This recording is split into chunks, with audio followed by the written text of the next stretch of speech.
This video is brought to you by patreon.com/worsttake. Get access to exclusive live streams and Discord servers, on-screen shoutouts, and early access to some videos when you join now. Help make sure that we can continue to make content like this by supporting the Patreon. Links are in the description down below.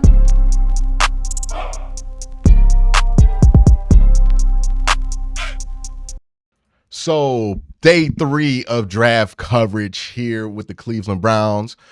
They took DeJuan Jones, the big man. Look, there are big fellas, and then there is big man. And DeJuan Jones is most certainly big man. You know what I mean?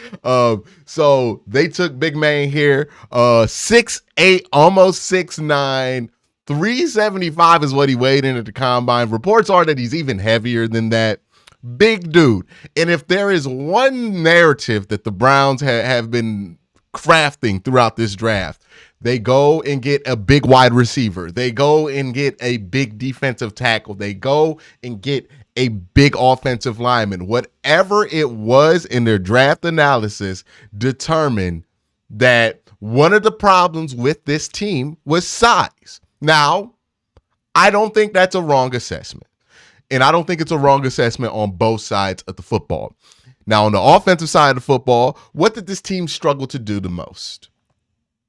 What they struggled to do the most was be able to score in the red zone, right? That was one of this team's biggest struggles.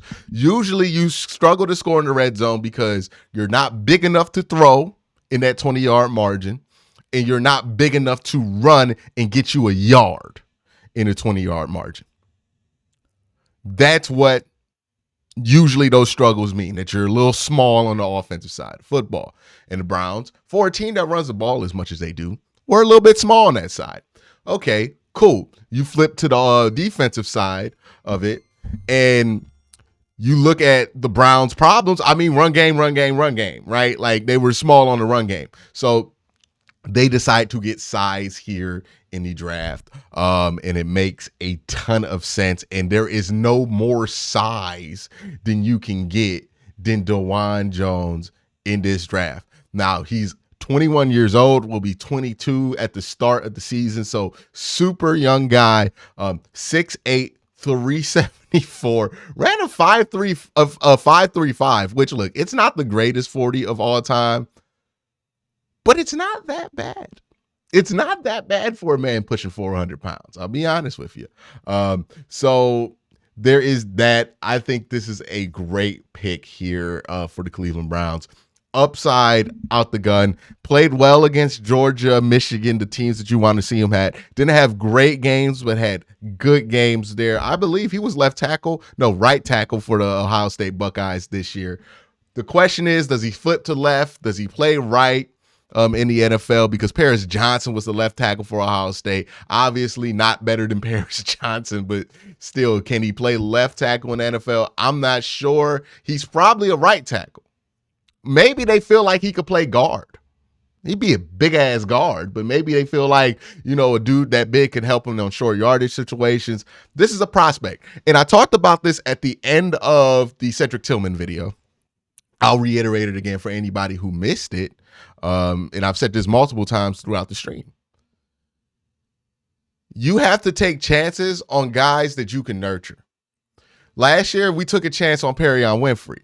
In year 1, there's still multiple years left for that to work out. But in year 1, it did not work out because Perion Winfrey was put in a situation where, like, he had no veterans in the room. There was really no guidance from the coaching staff on. We didn't have the greatest defensive line coaching there. And of course he floundered around and failed for this team. But that's not the situation DeJuan Jones is going to, right? Where Perion Winfrey is going to a much better situation in year 2, DeJuan Jones is getting that situation in year 1, right? He's going to an offensive line that he might not play year 1, not even expected to play year 1, right? Maybe they spend that whole first year, figuring out what's wrong with his eating habits and making him lose a little weight so he can get a little faster, a little bit more agile, a little bit more athletic. Put him in a couple packages here and there to keep him engaged, but he does not have to play year 1. Also, you have vets vets in that room, right? Jed Wills is not a vet yet. We'll see what his fifth year option looking like. They have till May 1st to pick it up. We'll see. Most teams wait till the deadline to do it. Their Browns aren't going to be much different than that. But we'll see what happens with the Jed Wills fifth year option. We'll see what happens with the rest of this Jack Conklin contract. But there's an all-pro right there, right? Jack Conklin, all-pro right tackle for him to learn from. Joe Bitonio, all-pro guard for him to learn from. Wyatt Teller, all-pro guard for him to learn from. So multiple guys in that room to teach him how to be a pro, for him to listen to, for him to follow, so he can be more prepared for NFL life than some of the other projects that we've taken in the NFL draft. So he will be fine from that standpoint. And then you also have the ideal that you have one of the best offensive line coaches in football, right? Again, it's not necessarily a bad thing to take risk on players who might be a little risky. Tyreek Hill was a risk, right? Like, we always see the guys that work out. They're for every Antonio Callaway, there is a Stephon Diggs or somebody like that. But the real question is, do you have the tools to nurture that pick, right? I still think Perion Winfrey is going to be a good player. I don't think he was in the situation to be nurtured well in year one. I thought that he was put in a situation where it was pretty obvious that he didn't have the maturity or leadership near him to be able to reach his potential. And with DeJuan Jones, that's a little different. You have the maturity there in the vets that you have in the room. You have the coaching there with Bill Callahan, one of the best offensive line coaches. If he can't do nothing with this, then he's not one of the best offensive line coaches, but he is. So you have all of those things, all of those tools for him to be his best self. I think that this is going to be a fine pick for the Cleveland Browns. We will see. And also, if it doesn't work out, who cares? It's a 4th round pick. It ain't that big of a deal. So it's a high risk, but it was a big reward, big payoff, low risk situation. It's not like you took him in the first round. He has first round talent, but he's not a first round pick. I like this pick here. Now, where does his future line up with the Cleveland Browns? That's a better question, right? Because Jack Conklin just got re-signed for the next 2 years. Jed Wills potentially can get his 5th year option picked up and be here for the next 2 years. That would put him only being able to find a starting position on this team until his 3rd year in his contract. I think that this is going to be interesting. You also have James Hudson, right, who they've probably decided that they're going to move on from, because a lot of these decisions scream that they're moving on from James Hudson. They extend Jack Conklin, which was his pathway to start. He's already in year 3 of a 4-year deal, and they just drafted DeJuan Jones, who also plays right tackle. This, to me, feels like James Hudson is no longer the future tackle of this team, and he is being replaced by DeJuan Jones. We will see how that turns out.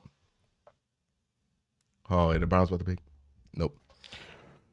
We will see how that turns out. We got 2 super chats here. Ray Bidding says IK and Jones combined at 709 pounds at the combine. It's crazy. Thank you for the super chat, Ray. Appreciate that. Cottonwood Slim says, are there any running backs or linebackers left that you think the Browns should pick next? Nah, go Carl Brooks. Go Carl Brooks or Jamo, or Nick Herbig. I don't think there's any running backs I really love here right now. Thank you for the super chat, Cottonwood.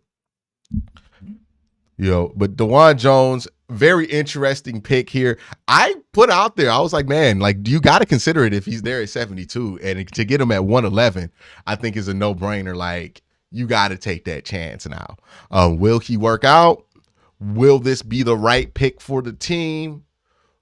We will see, but I don't think it hurts anybody to take the chance and try to get somebody like DeJuan Jones. Again, the upside is incredible. And with Deshaun Watson at quarterback, playing the style that he does, you're going to need a bunch of tackles. And I think also just for, if you're looking for an upside just this year, when it comes to DeJuan Jones, remember, you're going to have pretty good tackle depth now, right? Jed Wills and Jack Conklin will be your starters. And if any of them get hurt, which both those guys are good for an injury or two during the season, if any of those guys get hurt, then boom, you can slide in DeJuan Jones if you feel like you can do it, or James Hudson. And that's much better than like what we've been doing at the backup tackle position for years here. So that's my thoughts on DeJuan Jones. Like and subscribe. Let me know what y'all think in the comment section down below.